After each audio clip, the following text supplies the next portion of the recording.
Hello दोस्तों, स्वागत है आप सभी का फिजिक्स की ऑनलाइन क्लास में। अपन बात कर रहे थे न्यूक्लियर के प्रॉपर्टी की। तो न्यूक्लियर प्रॉपर्टी में अपन ने कुछ चार प्रॉपर्टी पढ़ ली थी, तीन या चार प्रॉपर्टी पढ़ ली थी, जिसमें फर्स्ट तो अपन ने पढ़ी थी, क्या क्या पढ़ी थी अगर किसी को याद है तो। सबसे पहले अपन ने फर्स्ट में पढ़ी थी द्रव्यमान संख्या यानी मास नंबर, जो अपन किसी भी नाभिक में किससे डिफरेक्ट किया था, किससे डिनोट किया था, कैपिटल ए से। यदि अपन बात करें सेकंड प्रॉपर्टी की, सेकंड प्रॉपर्टी अपन ने पढ़ी थी विद्युत आवेश यानी इलेक्ट्रिक चार्ज, यानी जो किसी भी नाभिक पे चार्ज होता है वो कैसे अपन निकालते हैं, ई से मल्टीप्लाई करके। तो वो क्या हो गया, अपना चार्ज हो गया। थर्ड प्रॉपर्टी की बात की थी, थर्ड प्रॉपर्टी में अपन ने क्या पढ़ा था, रेडियस। थर्ड प्रॉपर्टी सॉरी अपन ने पढ़ी थी मास। तो मास में क्या पढ़ा था कि कैसे अपन न्यूक्लियस का मास निकालते हैं, उसको एटॉमिक मास यूनिट से अपन ने रिप्रेजेंट भी किया था। तो एटॉमिक मास यूनिट 1 एम किसके इक्वल होता है, कैसे अपन फाइंड आउट करते। तो फोर्थ प्रॉपर्टी थी अपने पास, कौन सी थी, रेडियस, कि न्यूक्लियस का क्या साइज है। तो न्यूक्लियस की साइज अपन ने कैसे निकाली थी, रदरफोर्ड प्रकीर्णन यानी अल्फा स्कैटरिंग के प्रयोग से निकाली थी। अब अपन बात करते हैं प्रॉपर्टी नंबर 5 की। अब ये प्रॉपर्टी जो चार मैंने बताई थी वो तो अपन ने लगभग 12th में भी पढ़ रखी थी। द्रव्यमान संख्या पढ़ रखा था, विद्युत आवेश कैसे निकालते हैं वो भी देख रखा था, त्रिज्या कैसे निकालते हैं, जो त्रिज्या का फॉर्मूला बताया गया था वो ये बताया गया था कि R is equal to R naught A 1/3, या फिर इसको स्मॉल में करके इसकी वैल्यू कितनी ली थी, 1.2 फर्मी। तो ये इससे अपन क्या निकाल सकते हैं, किसी भी नाभिक की रेडियस निकाल सकते हैं। अब अपन बात करते हैं फाइव प्रॉपर्टी की। तो फोर्थ नंबर तो हो गई थी, ये वाली अपनी कौन सी है, 5 नंबर। तो अब अपन बात करते हैं 5 नंबर, इसका नाम है अपने पास नाभिकीय कोणीय संवेग या न्यूक्लियर एंगुलर मोमेंटम। अब इस न्यूक्लियर एंगुलर मोमेंटम अब अपने पास नया वर्ड आ रहा है अपने पास, एक तो आ रहा है एंगुलर मोमेंटम। मोमेंटम तो आप पहले से जानते हो, मोमेंटम क्या होता है अपने पास। यदि मोमेंटम की बात करें तो मोमेंटम आपने पढ़ रखा है, कोई भी पार्टिकल होता है उसका संवेग क्या होता है, किससे लिखते हैं अपन, P is equal to M V. अब अपने पास जो वर्ड आ रहा है वो क्या आ रहा है, कोणीय संवेग, एंगुलर मोमेंटम। इस एंगुलर मोमेंटम को कैसे डिफाइन करेंगे, कैसे अपन अलग से इसका एक्सप्लेन करेंगे। तो पहले तो इसका रिलेशन बनाते हैं अपन लीनियर मोमेंटम के साथ। यदि बात करते हैं अपने पास क्या है, कोई भी, यदि सबसे पहले तो बात करते हैं अपन संवेग की। मान लिया कि कोई, मैं आपको थोड़ा सा बेसिक पे ले जा रहा हूँ 11th-12th के बेस पे। तो वहाँ पे सबसे पहले बात करते हैं अपन मोमेंटम यानी संवेग की। तो मोमेंटम क्या होता है अपने पास, मोमेंटम को हिंदी में कहते हैं संवेग, जिसको अपन किससे लिखते हैं, पी से। अब यदि बात करें अपने पास कोई भी पार्टिकल है, मान लिया कि अपने पास कोई भी एक पार्टिकल है, ये m1, जिसका मास कितना है, m1 है, इसकी वेलोसिटी कितनी है, v1 है। तो इसका यदि संवेग लिखना है तो कितना लिखोगा, p is equal to p1 is equal to m1 v1 होगा। तो ये क्या अपना एक संवेग है।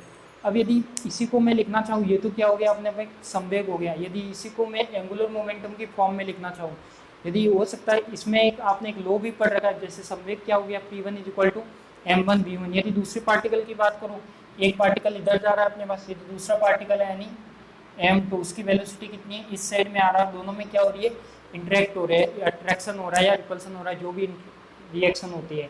तो अपन कह सकते हैं कि इसका टोटल संवेग कितना होगा। यदि इसका तो हो गया p1 m1 v1, इसका कितना होगा m2 v2, यानी इसका संवेग हो जाएगा p is equal to p2 is equal to m2 v2। यदि इसके टोटल नेट की बात करें यानी नेट मोमेंटम कितना होगा, तो वो कितना होगा अपने पास, p net is equal to p1 plus का p2। अब देखो संवेग क्या है, स्केलर है या वेक्टर है, वेक्टर है। क्यों वेक्टर है, क्योंकि अपने पास वेलोसिटी होगी वो कैसी होगी, वेक्टर होगी। तो मोमेंटम भी कैसा होगा अपने पास, वेक्टर होगा। यदि इसकी भी बात करें तो ये भी क्या है, वेक्टर है, तो ये भी क्या है, वेक्टर। तो ये जो p टोटल आएगा वो कितना आएगा, p1 प्लस p2। अब आपने एक संवेग का अपन ने नियम भी पढ़ रखा है 11th क्लास में कि law of conservation of momentum, यानी संवेग संरक्षण का नियम। तो संवेग संरक्षण का नियम क्या कहता है, संवेग संरक्षण का नियम कहता है कि अपने पास टोटल संवेग होता है वो क्या रहना चाहिए, कांस्टेंट रहना चाहिए। यदि कोई भी दो पार्टिकल इंटरेक्ट करते हैं, चाहे अट्रैक्शन करे चाहे रिपल्सन करे, तो उसका कोणीय संवेग रहता है वो क्या रहता चाहिए अपने पास, कंजर्व रहना चाहिए, यानी संरक्षित रहना चाहिए। तो यहाँ पे इसका जो पी नेट आएगा वो कितना आना चाहिए अपने पास, कांस्टेंट आना चाहिए। तो ये वाला अपना लॉ था वो क्या था अपने पास, संवेग संरक्षण का नियम। तो क्या किया अपन ने, ये तो अपन ने क्या पढ़ा है 11th क्लास में पढ़ा है। उसके बाद अपने पास एक वर्ड वहाँ भी आया था एंगुलर मोमेंटम यानी कोणीय संवेग। तो जब किसी पार्टिकल की नॉर्मल वे में बात हो रही थी, कोई पार्टिकल एक ही दिशा में जा रहा है, इस तरफ से भी क्या है एक ही दिशा में आ रहा है, तो उसका पी नेट कितना होगा, कांस्टेंट होगा या p1 प्लस p2 होगा। अब यदि बात करते हैं अपन एंगुलर मोमेंटम की, यदि एंगुलर मोमेंटम की बात करें तो वो क्या होगा अपने पास, ये तो था अपना मोमेंटम। अब बात करते हैं एंगुलर मोमेंटम। एंगुलर मोमेंटम यानी कोणीय संवेग।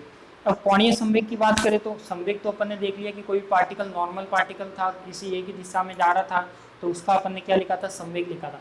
अब यदि एंगुलर मोमेंटम की बात करें, ये है संवेग, ये है कोणीय संवेग। तो कोणीय संवेग का मीनिंग यानी कोई भी पार्टिकल रोटेट करता है। रोटेट का मतलब क्या हुआ, अपने पास जैसे कोई पृथ्वी है, तो मान लिया कि ये वाली क्या अर्थ है अपनी,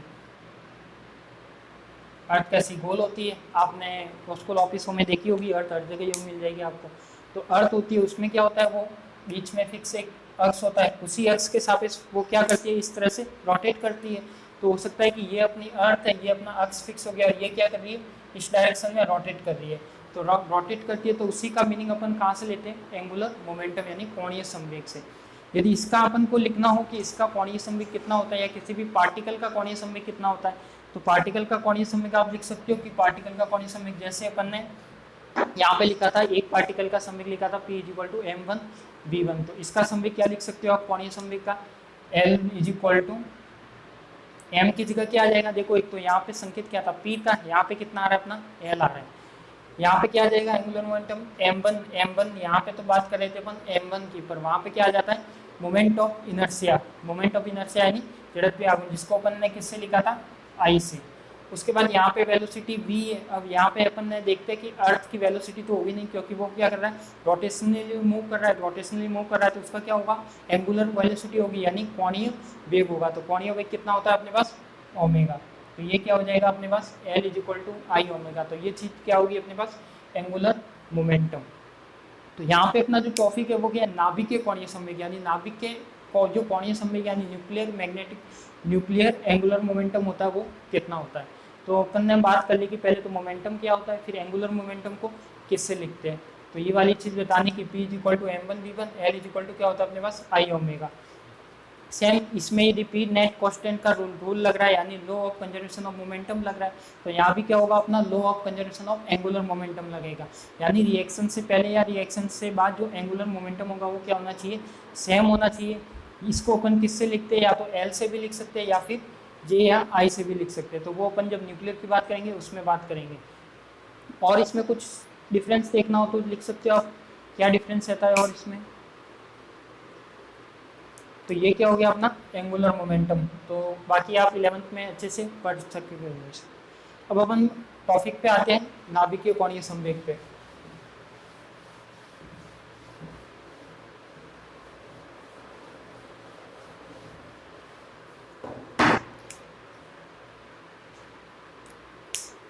तो अपना जो 5 नंबर की प्रॉपर्टी है नाभिकीय कोणीय संवेग, न्यूक्लियर एंगुलर मोमेंटम। अब बात करते हैं अपन किसी भी एटम की। एटम में क्या होता है अपने पास, नाभिक होता है। नाभिक में क्या क्या रहता है अपने पास, प्रोटॉन, न्यूट्रॉन और इलेक्ट्रॉन। तो यहाँ पे बात करते हैं, अपन ने लिखा है कि परमाणु में इलेक्ट्रॉन के लिए वनक्रम स्पेक्ट्रम की सूक्ष्म संरचना। वनक्रम यानी जो आपने यदि कोई प्रैक्टिकल किया हो तो उसमें बहुत सारी स्पेक्ट्रम बनते हैं। स्पेक्ट्रम किस टाइप से बनते हैं, इस टाइप से बहुत स्मॉल सी लाइन आती है, तो वही क्या कहलाता है अपना वनक्रम कहलाता है। तो यहाँ पे अपन बात करते हैं कि ये वनक्रम स्पेक्ट्रम की सूक्ष्म संरचना है। यानी सबसे पहले बात की गई थी वो किसके लिए बात की गई थी कि परमाणु में क्या होता है अपने पास, प्रोटॉन, न्यूट्रॉन, इलेक्ट्रॉन होते हैं। यहाँ पे इलेक्ट्रॉन के लिए वनक्रम स्पेक्ट्रम की सूक्ष्म संरचना को समझने के लिए क्या हो गया अपने पास, नेज कोणीय संवेग की कल्पना की गई। तो अपन ने लिखा है कि जो परमाणु में इलेक्ट्रॉन होता है उसके इलेक्ट्रॉन की या फाइन स्ट्रक्चर की, यानी ये वनक्रम स्पेक्ट्रम की सूक्ष्म संरचना, यानी सूक्ष्म संरचना को क्या कहते हैं, फाइन स्ट्रक्चर। तो कोई भी इलेक्ट्रॉन के लिए वनक्रम स्पेक्ट्रम की फाइन स्ट्रक्चर को समझने के लिए क्या किया अपन ने, इंटरसनिक कोणीय संवेग की कल्पना की। अब अपन बात करते हैं कि सेकंड बात करते हैं कि ये वाला तो क्या किया, नेज कोणीय संवेग। अपन का टॉपिक क्या है, नाभिकीय कोणीय संवेग। तो अपन बात करते हैं वनक्रम स्पेक्ट्रम की, सेम यही कंसेप्ट है। अब उसमें क्या करते हैं अपन, और डीपली जाते हैं। और डीपली यानी अति सूक्ष्म संरचना, यानी यहाँ पर तो क्या था सूक्ष्म संरचना, यहाँ पे क्या हो गया अपने पास अति सूक्ष्म यानी हाइपर फाइन स्ट्रक्चर। जब हाइपर फाइन स्ट्रक्चर की बात करते हैं तो वनक्रम स्पेक्ट्रम की अति सूक्ष्म संरचना को समझने के लिए क्या किया, नाभिकीय कोणीय संवेग पाउली ने 1928 में क्या किया, कल्पना की। तो ये क्या अपने पास क्या हो गया, हाइपर फाइन स्ट्रक्चर। तो दोनों में डिफरेंस क्या रहेगा अपने पास, कि सबसे पहले वर्णक्रम स्पेक्ट्रम की जो सूक्ष्म संरचना को समझाने के लिए जो कल्पना की गई वो कहलाता अपना इंटरसनिक कोणीय एंगुलर मोमेंटम या नेज कोणीय संवेग। अति सूक्ष्म संरचना को समझाने के लिए बात करते हैं तो वो कहलाता न्यूक्लियर एंगुलर मोमेंटम, यानी जिसकी कल्पना किसने बताई थी, किसके बारे में इसने बताया था, वो किसने बताया था, पाउली ने 1928 में बताया था। अब अपन बात करते हैं कि इसमें क्या क्या टर्म आती है, यानी देखते हैं कि अपने पास एक तो जो कोणीय संवेग होता है, कोणीय संवेग से डिफाइन होता है अपना चुंबकीय आघूर्ण, यानी जो कोणीय संवेग से परिभाषित क्या होता है अपना चुंबकीय आघूर्ण, जिसको अपन लिख सकते हैं मैग्नेटिक मोमेंट। क्या लिखेंगे,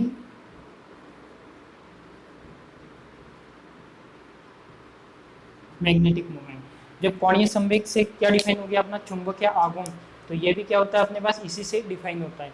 तो चुंबकीय आघूर्ण भी इसके आगे वाली प्रॉपर्टी है, तो उसको भी अपन डिटेल से देखेंगे। तो अपने पास कोणीय संवेग से चुंबकीय आघूर्ण हो गया। अब अपन देखते हैं कि इसको लिखने का तरीका क्या रहता है, किससे डिनोट करते हैं। तो वो लिख सकते हैं कि अपन इसको डिनोट करने का जो तरीका रहेगा वो क्या रहेगा अपना जे या आई, जे या आई वेक्टर। तो ज़्यादातर जे अधिकतर बुक में आपको क्या मिलेगा, जे ही मिलेगा। तो अब मैं बात करता हूँ कि ये जे कोणीय संवेग होता क्या है अपने पास। तो यदि मैं फॉर्मूला लिखूँ इसका, तो फॉर्मूला क्या हो जाएगा, जे इज इक्वल टू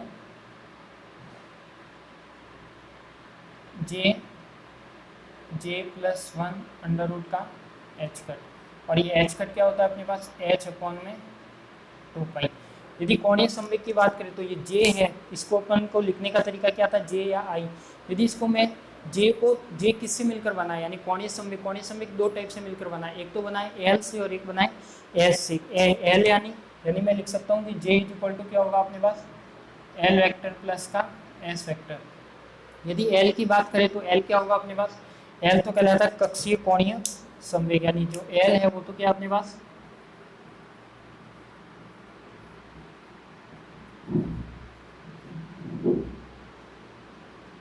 दूसरा जो एस है वो क्या है अपने पास प्रचक्रण कोणीय संवेग। यानी इसको तो मैं बोल सकता हूँ स्पिन एंगुलर मोमेंटम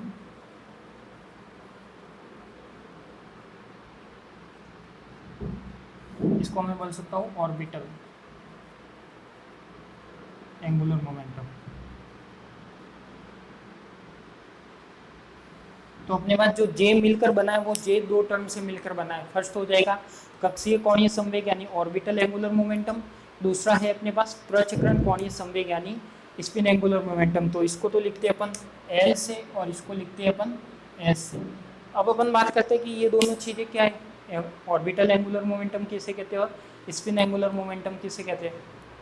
तो ऑर्बिटल एंगुलर मोमेंटम नाम से ही पता है अपन को, यदि किसी ऑर्बिट में यदि कोई भी पार्टिकल होता है वो किसी कक्ष में क्या करता है, कोणीय गति करता है, तो वो तो क्या कहलाएगा अपना कक्षीय कोणीय संवेग। तो यदि कोई पार्टिकल है, यदि कोई मास है, यदि कोई और भी पार्टिकल कह सकते हैं, कोई कण है, तो वो कैसा है किसी ऑर्बिट यानी एंगुलर मोमेंटम में क्या करे, उसके राउंड लगाए यानी कक्षीय कोणीय गति करे, तो वो तो क्या डिफाइन करेगा अपना कक्षीय कोणीय संवेग क्या डिफाइन करेगा, एल वेक्टर को।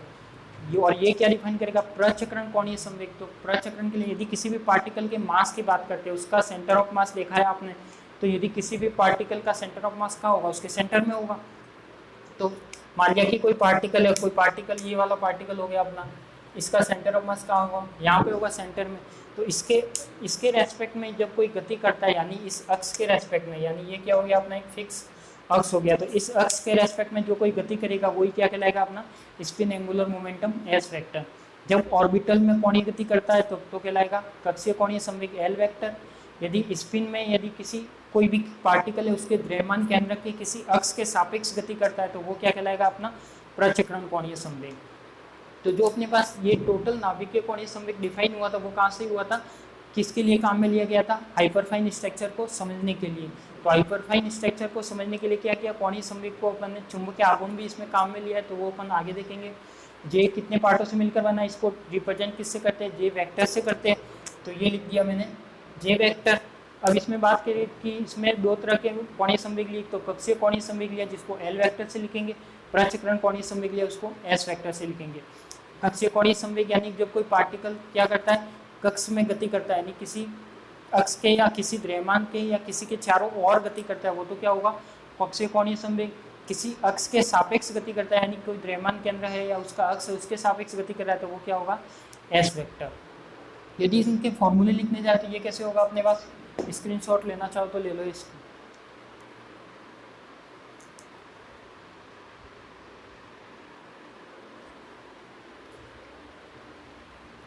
लिख दिया होगा। अब अपन बात करते हैं कि जे, एल और एस फॉर्मूले की।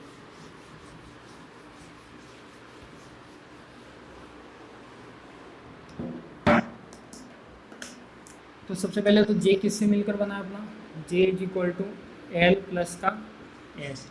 अब अपन बात करते हैं कि एल क्या है, तो एल की बात करते हैं तो एल तो क्या होगा आपके पास, कक्षीय कोणीय संवेग, यानी ये क्या हो जाएगा अपने पास, ऑर्बिटल एंगुलर मोमेंटम। तो ऑर्बिटल एंगुलर मोमेंटम किसे कहेंगे, जब किसी के चारों ओर कोई पार्टिकल गति करता है या कोणीय गति करता है तो वो क्या कहलाएगा, अपना कक्षीय कोणीय संवेग। इसको अपन रिप्रेजेंट किससे करेंगे, कैपिटल एल से। यदि इसको मैं फॉर्मूले के रूप में लिखूँ तो क्या होगा, L plus one H cut. इसका ये ध्यान रखना कि एच कट क्या है, इसके अंडर रूट के बाहर है, तो ये हो जाएगा अपने पास, जहाँ पर एच कट क्या है अपना, H cut is equal to H upon में 2 पाई। तो इसको मैं लिख सकता हूँ कि ये क्या अपना L is equal to L plus one H cut. अब ये किस तरह की फिजिकल राशि है, यानी अपने पास जो क्वांटिटी है वो कैसे क्वांटाइज यानी क्वांटीकृत राशि होती है। यानी अपन कह सकते हैं कि ये जो फॉर्मूले से आपकी वैल्यू निकलेगी वो कैसे निकलेगी, क्वांटाइज निकलेगी। इसलिए ये इसका क्या फॉर्मूला ऑर्बिटल का क्या हो जाएगा, L is equal to under root L plus one H cut. यदि दूसरे की बात करें तो दूसरा क्या हो जाएगा अपने पास, प्रचक्रण कोणीय संवेग।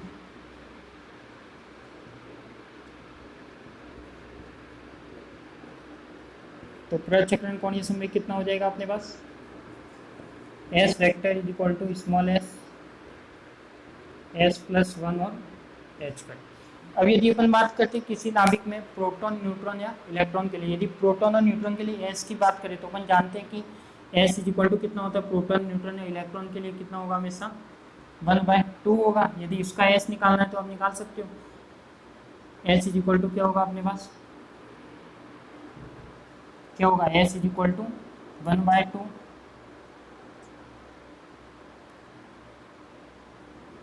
1/2 प्लस 1 और एच कट। तो ये हो जाएगा अपने पास 1/2, ये कितना हो जाएगा 3/2 एच कट, और इसके ऊपर क्या है, अंडर रूट है। तो ये हो जाएगा अपने पास अंडर रूट। तो अपन कह सकते हैं कि एस कितना होगा, 3/√3/2 एच कट। तो ये किसके लिए वैल्यू आ जाएगी, जिसका एस की वैल्यू कितनी है, 1/2। तो ये हो गया अपना कक्षीय कोणीय संवेग, जिसका formula under root L plus one H cut. प्रचक्रण कोणीय संवेग S vector equal to S plus one H cut. यदि इलेक्ट्रॉन, प्रोटॉन, न्यूट्रॉन के लिए बात करें तो एस इक्वल टू एस की वैल्यू 1/2, तो 1/2 के लिए ये कितना हो जाएगा, ये वाला S equal to under root 3/2। तो इसका एक बार स्क्रीनशॉट ले लो।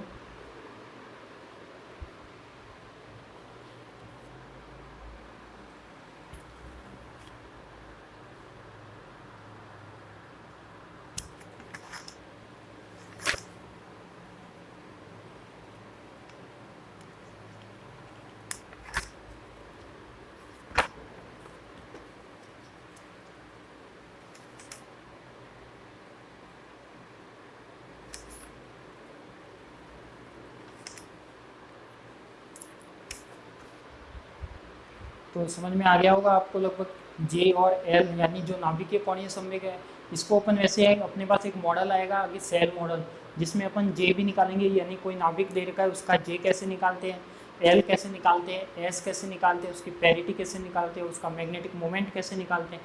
तो एक बार ये प्रॉपर्टी पूरी हो जाएगी, उसके बाद अपन क्या करेंगे, सेल मॉडल पढ़ेंगे। तो सेल मॉडल अच्छे से डिटेल से पढ़ेंगे तो ये किसी भी नाभिक का जे निकाल सकते हो, एल निकाल सकते हो, एस निकाल सकते हो और पेरिटी निकाल सकते हो, यानी जितनी भी प्रॉपर्टी है उसको सब कुछ निकाल सकते हो, मैग्नेटिक मोमेंट निकाल सकते हो।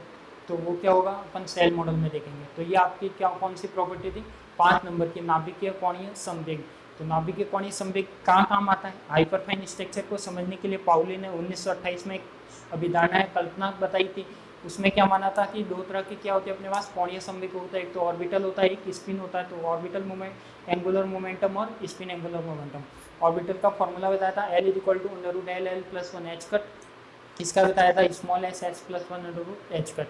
इलेक्ट्रॉन प्रोटॉन न्यूट्रॉन के लिए ये बात करते हैं जिसकी एस की वैल्यू कितनी रहती है 1/2, तो एस इक्वल टू कितना आ जाएगा अंडर रूट 3/2 एच कट। और यदि टोटल जे की बात करें, यानी इस जे की बात करें, यानी जो नाभिकीय कोणीय संवेग यानी कुल एंगुलर मोमेंटम यानी टोटल एंगुलर मोमेंटम, तो कितना होगा J equal to J J plus one H cut. और एच कट के अपने पास एच अपॉन में 2 पाई। एक चीज़ ध्यान रखना, यहाँ पे एच कट और एच अपॉन एच कट है वो किसके इक्वल है, एच अपॉन 2 पाई के। नहीं तो आप एच कट की जगह क्या करते हो, बहुत बार एच कर लेते हो, वो गलत होगा। तो एच कट की वैल्यू भी रहती है अपने पास 1.05 इंटू 10 की घात -34। तो ये क्या हो जाएगी अपनी पांचवी प्रॉपर्टी नाभिकीय कोणीय संवेग। अब अपन बात करेंगे उसकी नेक्स्ट प्रॉपर्टी के बारे में। तो इसको आप नोट्स में अच्छे तरह से बनाकर लिख सकते हो। कक्षीय कोणीय संवेग किसे कहते हैं, किसी के चारों ओर जब कोई पार्टिकल या कोणीय गति करता है तो वो कक्षीय कोणीय संवेग कहलाता है। प्रचक्रण किसे कहते हैं, किसी द्रव्यमान अक्ष के चारों ओर गति किया गया रोटेट करता है, तो वो अपन के किसी अक्ष के सापेक्ष रोटेट करता है तो वो क्या कहलाता है, स्पिन एंगुलर मोमेंटम।